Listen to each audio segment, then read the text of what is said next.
Yo, what's good everyone? Welcome back to the channel. Today I'm going to be breaking down the NHL DFS slate for Wednesday, never mind Tuesday, November 8th. We got ourselves a massive 11-game slate here tonight where I'm going to go through a couple of my favorite line stacks, some of my favorite individual plays, and some of my favorite value plays, and then we'll wrap up the video talking a little prize picks. With that being said, let's dive into my spreadsheet here. And we're going to kick things off here like we always do in the top left-hand corner with those highest implied game totals. Now we got 7 of these games coming in with an implied total of 6.5 goals. The other 4 games, they're all at 6 goals. And then I got the Vegas odds listed behind me there so you can see who's favored to win tonight. With that being said, let's dive into a couple of line stacks that I like here for tonight, and a lot to love about the forward position in general on this big 11-game slate here. But one line that I like is that first line for the Ottawa Senators. We got Stützle centering Tkachuk and Giroux. Now, they've only technically played one full game together, and that was last game against the Philadelphia Flyers. But in that game, they were great. Had great puck possession. Ultimately, only ended up with 1 goal and 2 assists, the only goal that Ottawa scored. But they had an expected goals percentage of 80.3%, so really dominated the pace of play when they were on the ice. And I love the matchup at home for them tonight against the Vancouver Canucks, who have struggled defensively all year long. They've allowed 3.60 goals per game in just their past 5, and they've had the worst penalty kill in the league during that stretch of games, just hitting at a 50% rate. And then another line stack I like here tonight is that first line for the Los Angeles Kings, and I keep finding myself going back to this line here, considering how cheap they are with the upside that they provide. Sure, they haven't put up the most points so far this year, but the opportunity is definitely there, along with the talent. We got Kopitar centering Kempe and Velarde. All 3 of these guys are logging big minutes together 5-on-5, and all play up on the #1 power play. And a good home matchup here tonight against the Minnesota Wild. I know the Wild have looked better here as of late compared to how they started the season, but their penalty kill still remains an issue. They've hit at just a 63.6% rate in their past 5 games, so I love the correlation that you get with these 3 up on the #1 power play. Now folks, before we dive into some of my favorite individual plays here, if you could like this video and subscribe to the channel, I would greatly appreciate that. For those of you who are on Discord, don't be afraid to join the channel, link in the description below. We got a bunch of people talking hockey in there, and a sprinkle of football conversations, but definitely want to grow that side of the channel too if you're playing some NFL DFS. And for those of you who are on Twitter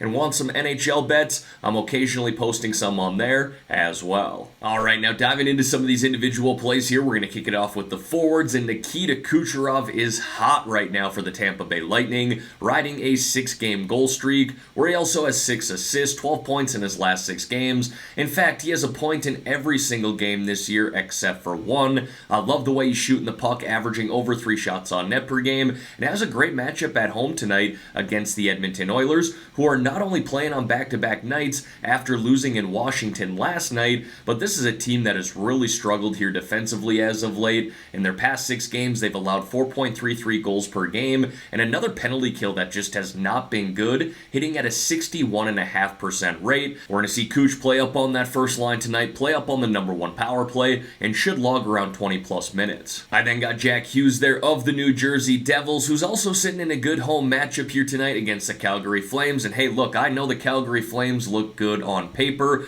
but lost again last night 4-3 to the New York Islanders. And this is a team that has kind of struggled here defensively to start the year. In their past 5 games, they've allowed 4 goals per game, and another penalty kill that just has not been good, hitting at a 73.7% rate during that stretch of games. Now we're going to see Jack here play up on that second line tonight, play up on the #1 power play, should log around 18, 19-plus minutes, and he's kind of turned it on here over the last 6 games, where he's racked up 3 goals, 6 assists, 9 points, and averaging over 4 shots on net per game. Now, I love that we continue to get Kyle Connor here at a massive discount in the 5K range. This is usually a guy who floats in the mid-7K range, and sure, he's had a slower start to the season, 2 goals, 5 assists, 7 points through 12 games, but it's not due to a lack of opportunity. In fact, he leads this entire Jets team with 6.3 expected goals. That's the 15th most across the NHL as well, and he's only got 2 goals this year.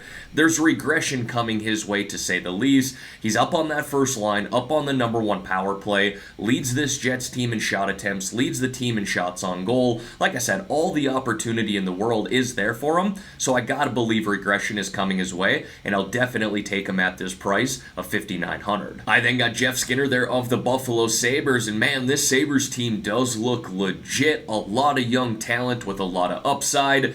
Shout out to Sammy, I know he's watching the video here today, and I like Jeff Skinner at $5,100. I think he's a little too cheap, especially considering the matchup against the Arizona Coyotes at home. Yeah, once again, this Coyotes team is one of the worst teams in the NHL this year, already allowing 4.09 goals per game to start this season. We're going to see Skinner play on that second line, play up on the number one power play, should log around 17, 18 plus minutes here tonight. He's got 3 goals, 8 assists, 11 points through 12 games, averaging around 3 shots on net per game, and a guy who's got really nice upside. In fact, in just his last 4 games here, we've seen him hit 22 and 27 DraftKings points in 2 of those games. Now, dipping into the 4K range here, I like Andrei Kuzmenko of the Vancouver Canucks. He's currently playing on that second line with Elias Pettersson and plays up on the number one power play, which has been hot for Vancouver here over their past 5 games, scoring at a 50% rate, and Ottawa's penalty kill hasn't been the best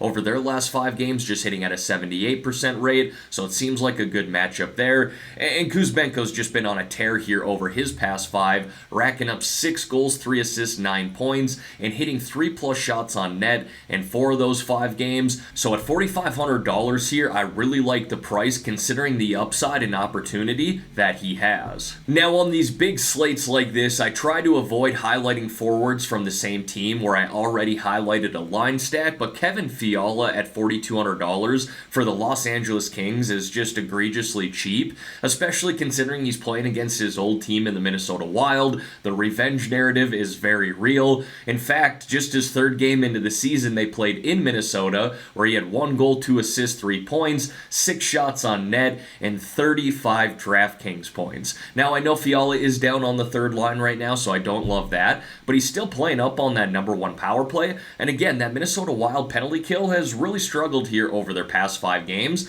so considering how cheap he is, you could realistically roll him out with that first line and just stack up that number one power play. Hell, you could even mix in a Drew Doughty if you wanted to. I don't feel the need to stack up 5 guys from the same team on an 11-game slate like this, but it would be a way to make your lineups unique, and again, it gives you full correlation to that number one power play. Now, moving over here to the defensemen, and there are quite a few top-tier defensemen on this slate. I don't mind spending up, but I do prefer to spend up at the forward position and go with the value plays at defense. But one guy I would definitely pay up for is Victor Hedman of the Tampa Bay Lightning. And I talked about how good of a matchup they have when I was going through Nikita Kucherov. Edmonton has really struggled defensively this year, not very good on the penalty kill, and we've yet to see a ceiling game out of Victor Hedman. He's played well, 1 goal, 8 assists, 9 points in 10 games, logging 22 plus minutes per night, gets time on that number one power play, but he's yet to hit above 20 DraftKings points this year. He's hit from 12 to 18 DraftKings points in 8 of 10 games, but this is a guy who's got 25, 30 plus DraftKings point upside, so considering I do love the matchup for Tampa tonight, I like paying up for Victor Hedman as well. Now, it's been a while since I've talked about Mo Seider of the Detroit Red Wings, but being that he's back up on the number one power play, I like him again at this price of $5,100. He's only got 5 assists through 12 games this year, but let's not forget, as a rookie last year, he had 50 plus in his first season. He's certainly capable of getting on the score sheet, and even more so when he's up on that number one power play. Great matchup tonight at home against the Montreal Canadiens, and Mo is just one of those guys who can rack up DraftKings points in a number of different ways. He averages around 1.5, 2 shots on net per game, averages around 2.5, 3 block shots per game. He can definitely get you that 3-point DraftKings bonus by blocking 3 shots in a game, and a guy who plays about 22, 23 plus minutes in all situations. So again, being that he is back up on the number one power play, I like him again at this price. Now, I don't want to beat a dead horse here, but I hope all of you played Noah Hannafin last night. I talked about how good of a value price he's been as of late. He just didn't have the hottest start to the season, but we know at the end of last year he really tore it up. He was a guy who floated in the low 5K range.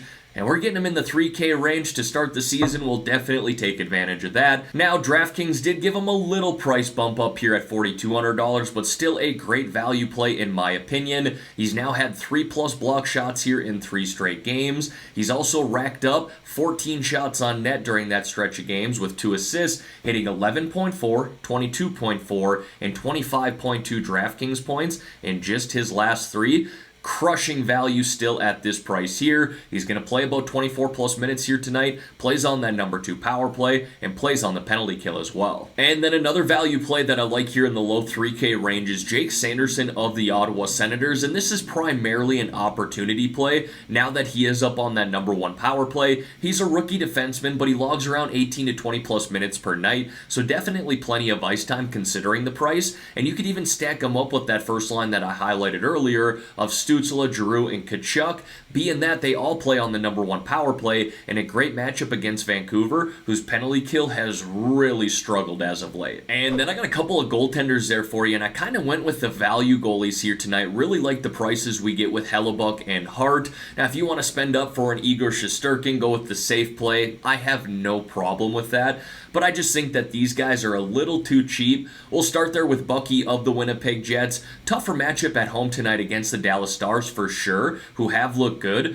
but so is Bucky. He's 6-2-1 to start the season with a goals allowed average of 2.09 and a save percentage of .936, and has 10.5 goals save above expected. That's the second most in the NHL. The only goaltender who's been better, Carter Hart of the Philadelphia Flyers. Kind of weird to say this, but he's arguably been the best goalie to start the season across the NHL. Jake Ottinger was at the top there as well before he got injured, but Carter Hart has looked very good. He's 6-0-2 to start the season with a goals allowed average of 1.97, a save percentage of .946, and 15.9 goals save above expected, by far the most in the NHL. He is absolutely playing lights out right now. I don't know if it's sustainable going forward with the team that's in front of him, but he's hot right now, and I'm going to ride that out at 7,300. And as always, going to wrap up the spreadsheet here with 3 low-priced options or sub-4K forward plays. First guy I got there is Jaden Schwartz of the Seattle Kraken,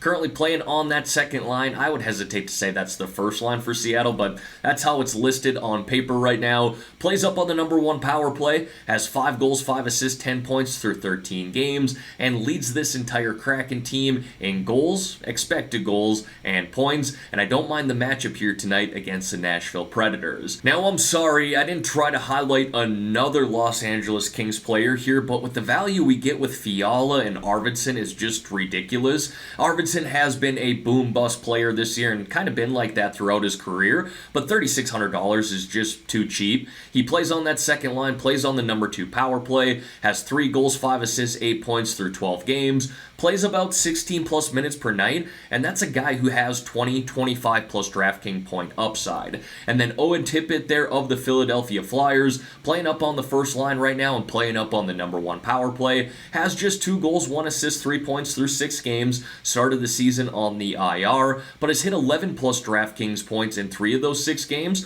so more of a boom-bust opportunity play here, but I do like the matchup at home against the St. Louis Blues, who are playing on back-to-back nights and have lost 7 straight games. And then to wrap up this video here, want to talk a little prize picks with you guys. They don't even have close to the full set of picks out right now on this 11-game slate, but I did have 3 that stuck out to me. Alex DeBrincat over 3.5, Kyle Connor over 3.5, and Kevin Fiala, revenge narrative, over 2.5. You know, like I always do, I'm going to wait for all of these picks to come out. I'll do my research and let you know my final picks in a comment below on this video, and I'll be sure to pin that comment as well. And I'm actually posting those in my Discord too, so if you want to join my Discord channel, again, link in the description below to join that. Now, for those of you who have not signed up for Prize Picks yet but want to get in on this action, I got a promo code that you should definitely be taking advantage of. When you sign up, use my promo code GRIFF. GRIFF, and Prize Picks will give you all the way up to a $100 match deposit. Now again, you don't have to put $100 in. You want to put in 50, they'll match 50. You want to put in 20, they'll match 20. You got $5, you want to put that $5 in, they will match that. They'll match anything up to $100. Again, as long as you're using my promo code GRIFF, GRIFF, upon signing up. Alright everyone, that is going to wrap up this video here for today. As always, thank y'all for taking the time out of your day to watch the content here on this channel. If you could like this video and subscribe to the channel, I would greatly appreciate that. Let's have ourselves a great day here, folks. Let's win some money on this 11-game slate. In the meantime, I'm out of here.